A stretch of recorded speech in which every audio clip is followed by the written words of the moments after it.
Aujourd'hui, la première étape, après la révocation du comité exécutif actuel, pour nous, est de garantir une transition ordonnée, respectueuse des institutions. Nous avons entamé des préparatifs pour la passation de pouvoir entre ce comité exécutif révoqué et la commission ad hoc que nous sommes. Notre objectif est simplement de garantir une transition fluide. Nous ne sommes pas des ennemis. La Fédération congolaise de football est composée de personnes morales, des clubs, des associations. Donc aujourd'hui, une décision avait été prise et cela ne fait pas de nous des pires ennemis. Et je crois que pour l'intérêt de la nation, pour l'intérêt des amoureux du football, pour l'intérêt de notre football, nous avons besoin de montrer suffisamment de responsabilité pour que les choses se passent convenablement.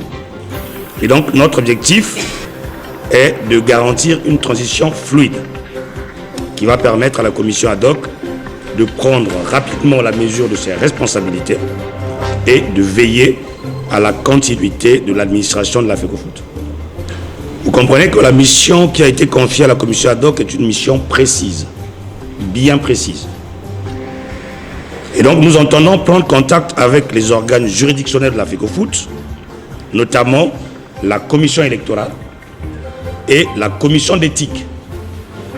Cette rencontre va nous permettre de clarifier le cadre légal dans lequel la commission ad hoc va opérer, et afin de s'assurer ou de nous assurer tous que les actions qui seront entreprises resteront conformes à nos statuts et à notre règlement intérieur.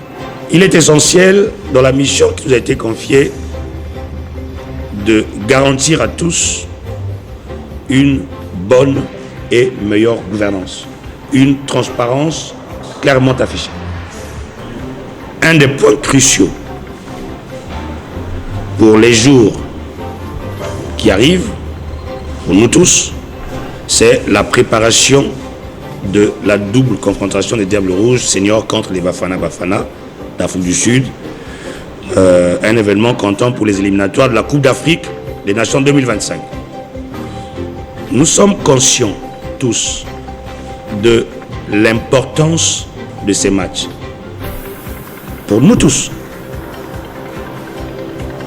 nous sommes conscients de ce que cela représente pour nous, que le Congo gagne, pour le peuple congolais. Donc, à cet effet, la commission ad hoc s'organise à mettre en place une cellule de travail dédiée à la préparation de cette double confrontation en collaboration avec le staff technique de notre équipe nationale. Nous voulons nous assurer par ce moyen que les joueurs disposeront des meilleures conditions pour se préparer, tant sur le plan logistique que sur le plan technique.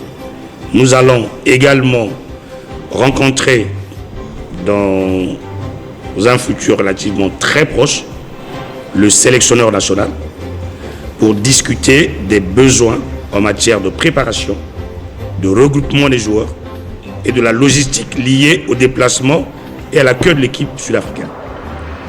Tout en rappelant quand même que la liste des joueurs avait été transmise au secrétariat général. Nous rappelons ici que le comité exécutif a été révoqué, le secrétaire général a été suspendu, la FECOFOOT demeure. Donc, ça continue à travailler, ce qui est normal.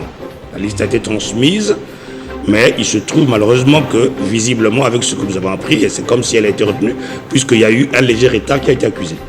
Et par les informations qui nous sont parvenues, la liste a été transmise dans les temps. Mais bref, on y reviendra. La Fédération congolaise de football est une association d'utilité publique, d'intérêt général. L'Assemblée générale extraordinaire du 25 septembre 2024 a recommandé un audit organisationnel et financier de la FECOFOOT dans un souci de transparence et de remise en ordre de notre institution. C'est pourquoi nous allons, de lundi de la semaine prochaine, lancer un appel d'offres pour sélectionner un cabinet d'audit indépendant qui aura pour mission d'évaluer la gestion passée et de proposer des recommandations pour améliorer le fonctionnement de la fédération. Cet audit couvrira tant les aspects financiers que les aspects organisationnels afin d'avoir une vision claire et précise des défis que nous avons à relever. Les critères de sélection du cabinet d'audit, c'est tout à fait évident, vont inclure la compétence, l'indépendance et la réputation dans la conduite d'audits similaires. Nous espérons, grâce à cette démarche, redonner une meilleure confiance à nos partenaires, à nos joueurs et à l'ensemble des supporters du football congolais. Que cet engouement revienne et que ce plaisir que nous ressentions hier soit retrouvé. Nous nous trouvons dans une phase cruciale pour la réorganisation et la relance de notre football.